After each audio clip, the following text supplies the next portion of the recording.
Bonjour à tous, bienvenue sur la chaîne YouTube CS Nyota. Je me présente, je suis appelé au nom de Monsieur Timothée Kachala. Je suis le prof de maths pour les classes de 7e année de l'éducation des bases. Merci. Comme vous le savez, la fois dernière, nous avons exploité l'ensemble N.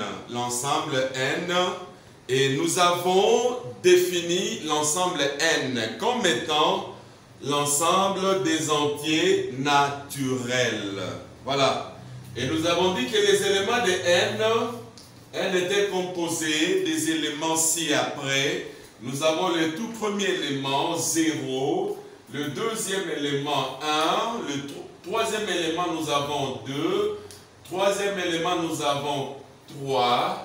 Et là, nous avons le point de suspension jusqu'à plus l'infini. Là, nous venons d'énumérer ou de citer les éléments constitutifs de l'ensemble N.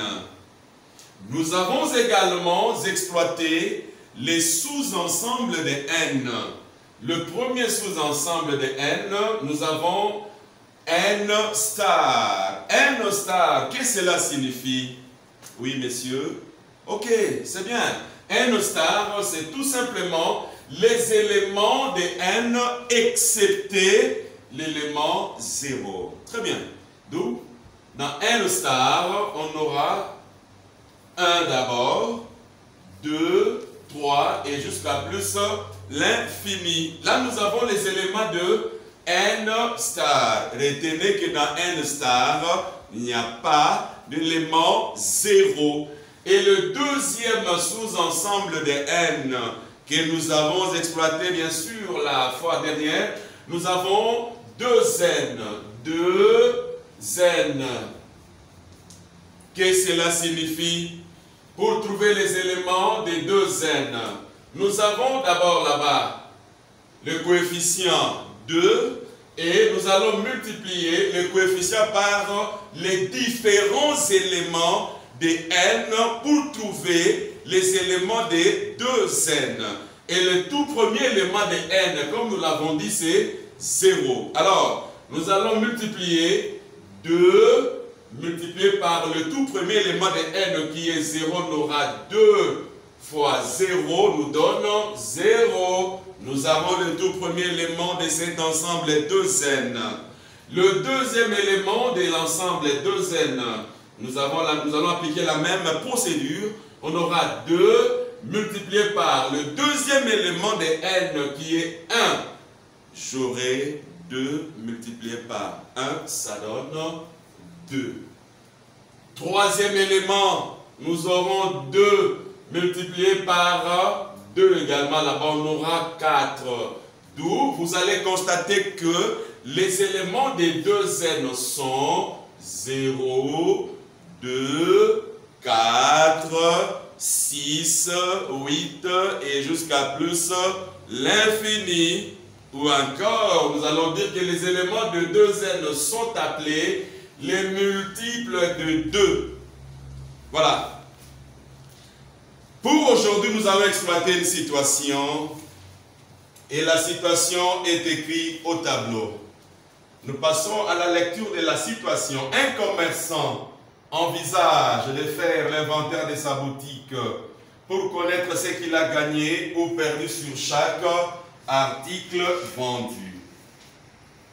Pour distinguer les gains de perte, il décide de faire précéder les gains du signe plus.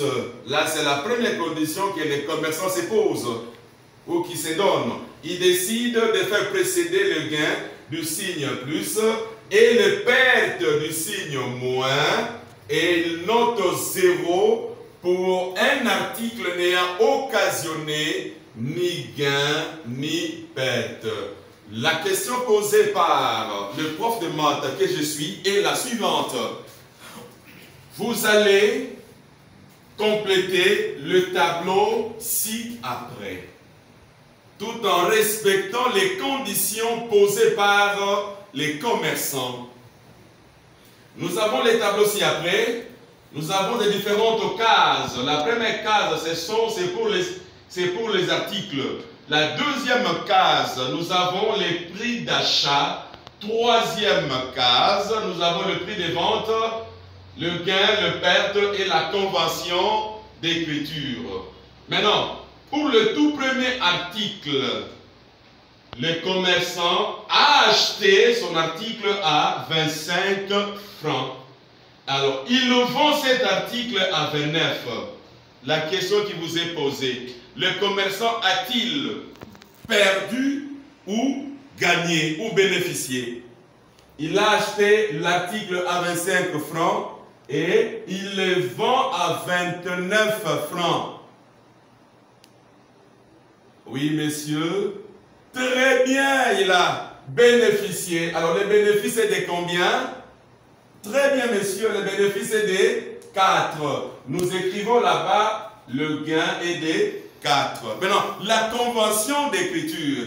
Le commerçant s'est posé une condition. Il a dit ceci que pour distinguer les gains des pertes, il se décide de faire précéder le gain du signe plus. Alors, pour la convention d'écriture, qu'est-ce qu'on aura là-bas? Comme nous avons le gain, on aura plus 4. Voilà. Le deuxième article, il a acheté à 16 francs et il le vend à 11 francs. A-t-il gagné ou perdu? Très bien, demoiselle. Le commerçant a perdu. Il a perdu de combien? Voilà. Il a perdu de 5 francs. Il a fait une perte là-bas de 5 francs. Dis-moi un peu, comment tu as trouvé 5 francs là-bas? Ok, tu as fait 16 moins 11. C'est bien fait, 5 points de plus.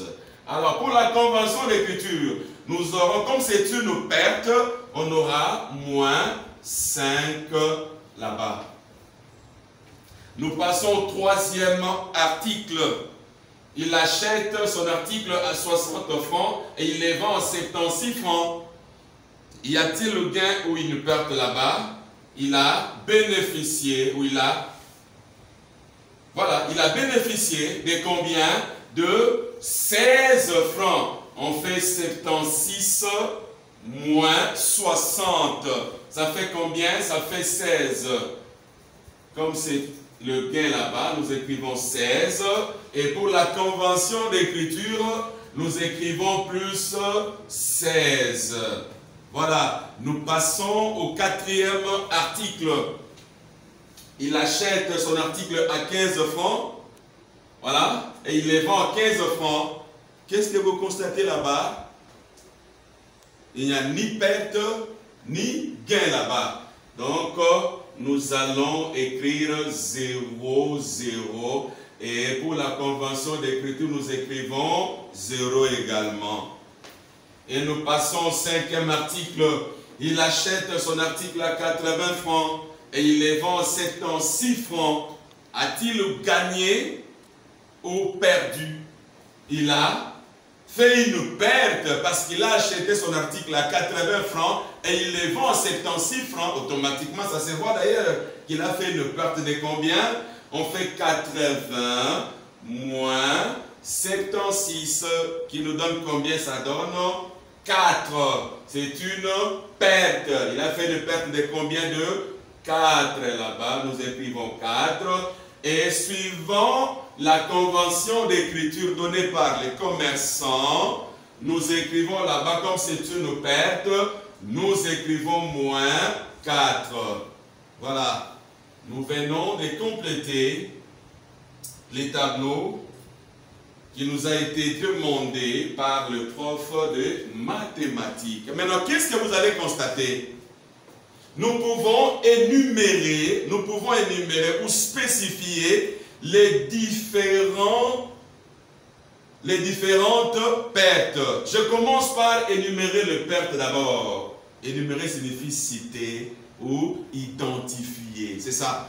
Donc, je commence par spécifier ou énumérer les pertes. Nous avons 0. Voilà, nous avons 0. Nous avons moins 4. Nous avons également moins 5. Là, nous venons de spécifier ou d'identifier les différentes pertes. Nous passons ou nous pouvons également répertorier les gains. Le gain, pour les gains qu'on aura, je commence par 0, 0, plus 4, nous sommes là-bas, 0, 0, plus 4 et plus 16. Très bien, messieurs. Nous venons de spécifier les pertes et les gains. Maintenant, vous allez retenir ce qui suit. Les pertes et les gains constituent ce qu'on appelle l'ensemble Z. Et pour aujourd'hui, nous allons construire ou exploiter l'ensemble Z. C'est la leçon du jour. Donc, nous disons ceci, que l'ensemble Z sera défini comme étant l'ensemble des entiers relatifs. Répétez après moi, je vois à la maison, relatifs. L'ensemble des entiers relatifs. Donc, dans l'ensemble Z, nous avons deux grandes parties. Nous avons les pertes. Les pertes symbolisées par les relatifs négatifs. Nous sommes là-bas. Nous quittons de moins l'infini. Nous avons moins 5, moins 4, moins 3, moins 2, moins 1. Nous avons la première partie de l'ensemble Z que nous appelons les relatifs négatifs. Ce n'est pas fini. Nous avons également la deuxième partie de l'ensemble Z qui sont appelés les relatifs positifs. Nous avons 0. Vous retiendrez que 0 est à la fois positif et négatif. Ne confondez pas. Donc, on aura 0 plus 1 plus 2 point, plus 16 jusqu'à plus l'infini. Nous disons ceci, que l'ensemble Z sera défini comme étant l'ensemble des entiers relatifs. Et dans l'ensemble Z, nous avons deux grandes parties, à savoir les relatifs négatifs et les relatifs positifs. Vous retiendrez également qu'un relatif est composé de deux éléments. Je prends un exemple, nous avons plus 4. Voilà, c'est un relatif. Le tout premier élément, c'est le signe, plus. Et le deuxième élément, c'est 4 que nous appelons la partie numérique. Là, nous avons les deux éléments d'un relatif. N'oubliez pas qu'en mathématiques, nous pouvons aussi écrire 4 ou, pardon, plus 4 ou 4. C'est la même écriture ou la même chose. Si j'écris plus 4 et vous écrivez 4 tout court, nous avons parlé le même langage. Nous passons au troisième point. Le troisième point, nous allons exploiter le sous-ensemble des Z.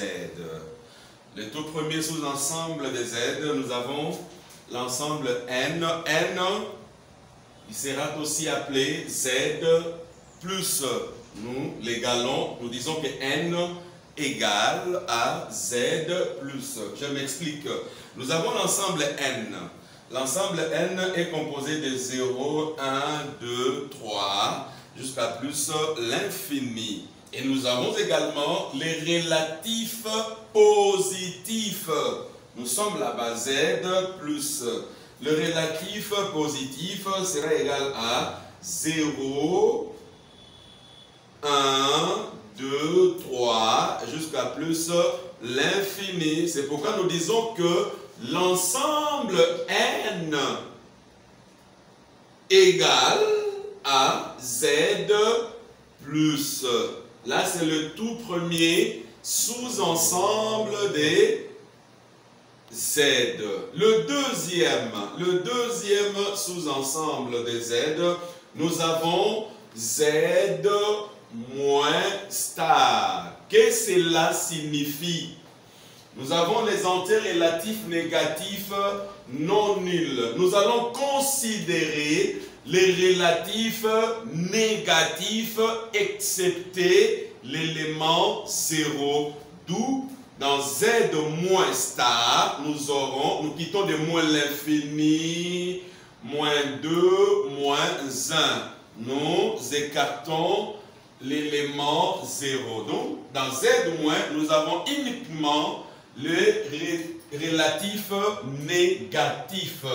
Le troisième sous-ensemble des Z, nous avons les relatifs positifs non nuls. Nous allons considérer dans cet ensemble les relatifs positifs seulement, excepté les négatifs et 0. D'où dans Z plus star, nous aurons plus 1, plus 2, plus 3, plus 4, jusqu'à plus l'infini. Le quatrième sous-ensemble, nous avons Z moins. Ce sont des entiers relatifs négatifs. Là, on commence par 0, parce que nous avons dit que 0 est à la fois positif et négatif. Dans Z moins, nous aurons les relatifs négatifs jusqu'à 0. Et ce sont des entiers relatifs négatifs. Nous commençons de moins l'infini, moins 40, moins 30, moins 20, moins 10, moins 5, moins 3, moins 2, moins 1, jusqu'à 0. Et le dernier sous-ensemble est appelé Z star. Dans Z star, nous allons considérer tous les éléments des Z, excepté l'élément 0. C'est pourquoi dans Z, les éléments des Z sont, nous quittons de moins l'infini, moins 50, moins 40, moins 20, moins 10, moins 5, moins 2, moins 1, et il n'y a pas 0 là-bas. Il n'y a pas 0 dans Z star. Nous quittons de moins 1 et nous passons directement à plus 1, plus 1, plus 2, plus 3, plus 15, plus 30, jusqu'à plus l'infini. Là, nous avons des entiers relatifs non nuls. Vous retiendrez également ce qui suit, que l'ensemble N que nous avons appelé l'ensemble des entiers naturels, est un sous-ensemble de l'ensemble Z. D'où nous disons que l'ensemble N est inclus dans l'ensemble Z. Ok? Voilà. Autrement dit, Z est comment? Comprend l'ensemble N. Voilà. Nous sommes arrivés à la fin de notre leçon. Nous allons passer aux applications. Vous retiendrez ce qui suit. Nous avons exploité pour aujourd'hui la construction de l'ensemble Z. Nous avons dit que l'ensemble Z était défini comme étant l'ensemble des entiers relatifs. Et dans Z, nous avons deux grandes parties, à savoir la partie négative et la partie positive. Nous sommes là-bas. La partie négative et la partie positive. Et nous avons également dit que un relatif est composé de deux grandes parties, à savoir le signe et la partie numérique. Et nous avons terminé avec le sous-ensemble des Z. Nous avons exploité le premier sous-ensemble que nous avons appelé l'ensemble Z plus ou encore N, l'ensemble Z moins star, l'ensemble Z plus star, l'ensemble Z moins et Z star. Maintenant, les profs demandent que je suis. Je vais tester ou jauger maintenant votre niveau. pour savoir si réellement vous avez bien maîtrisé la leçon du jour. Et nous passons aux applications. Et les profs de maths va vous jauger, voir si réellement vous avez bien maîtrisé ou compris la leçon du jour. La question posée est la suivante. Déterminez les ensembles suivants. Déterminez les ensembles suivants. Le tout premier numéro, nous avons Z moins inter. Là, nous avons le symbole d'intersection. Z moins inter, Z plus. Je m'explique. Qu'est-ce que cela signifie? L'intersection signifie tout simplement les éléments qui appartiennent à la fois à Z moins et à Z plus. Ou encore les éléments communs. Les éléments communs de Z moins et de Z plus. Mais pour trouver la réponse, nous devons d'abord spécifier ou identifier les éléments des Z moins. Les éléments des Z moins, nous sommes là-bas. Les éléments des Z moins sont, nous quittons de moins l'infini jusqu'à 0. Maintenant, les éléments des Z plus, les éléments des Z plus sont, nous sommes là-bas. Parce que nous avons dit que N était égal à Z plus. Les éléments des Z plus sont, nous avons 0, plus 1, plus 2, plus 3, jusqu'à plus l'infini. Y a-t-il un élément commun entre Z moins et Z plus? On observe tous ensemble. S'il y a un élément commun, nous avons Z moins, que j'ai souligné là-bas, et là nous avons Z plus. Cherchons maintenant à identifier les éléments ou l'élément commun s'il y en a. Voilà. Là-bas, nous avons les négatifs. Dans Z de plus, il n'y a pas de négatif. Par contre, nous avons 0. Et là aussi, nous avons l'élément 0. Nous avons dit que l'intersection, c'est l'ensemble des éléments communs, l'élément qui appartient à la fois aux deux ensembles. D'où la réponse. La réponse à la question posée, Z moins inter. Z de plus sera égal à 0. Et comment avons-nous appelé un ensemble qui n'a qu'un seul élément? Comment nous l'avons appelé? Oui, monsieur. Très bien.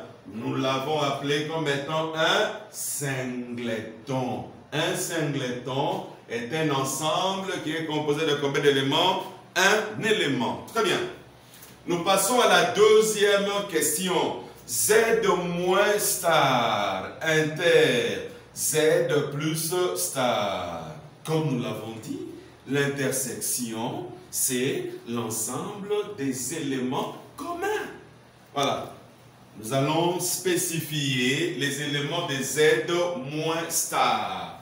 On cherche Z moins star. Nous sommes là-bas. Nous soulignons d'abord les éléments des Z moins star. Et Z plus star, Z plus star. Voilà, nous avons les deux ensembles donnés. Nous avons Z moins star avec ses éléments et nous avons Z plus star avec ses éléments. La question posée est la suivante.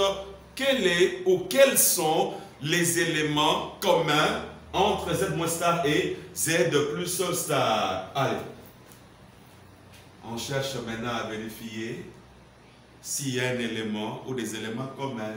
On vérifie là-bas. Oui, donne-moi la réponse. Très bien. Il n'y a pas d'élément commun entre Z moins star et Z plus star. Alors, qu'est-ce qu'on va écrire? Nous écrivons 0 barré. Et nous l'appelons l'ensemble vide. L'ensemble vide. Ou encore, nous aurons l'écriture ci-après. Voilà. Donc, si quelqu'un écrit, ou un élève écrit 0 barré, ou les deux accolades, c'est la même chose. D'où la réponse finale à la question posée est l'ensemble vide. Maintenant, vous à la maison, parce que vous êtes confinés chez vous à la maison, voilà, vous allez répondre aux questions restantes. Donc, vous commencez de la 3e à la 6e question. C'est un devoir que vous allez déposer le mardi 5 ici à l'école. Nous sommes arrivés à la fin de notre leçon. Comme vous le savez, le monde entier passe des moments difficiles et compliqués avec le Covid-19. Il vous est demandé de respecter les mesures préventives. Restez chez vous à la maison, lavez-vous régulièrement les mains et surtout portez votre masque. Je vous remercie. Rendez-vous la séance prochaine.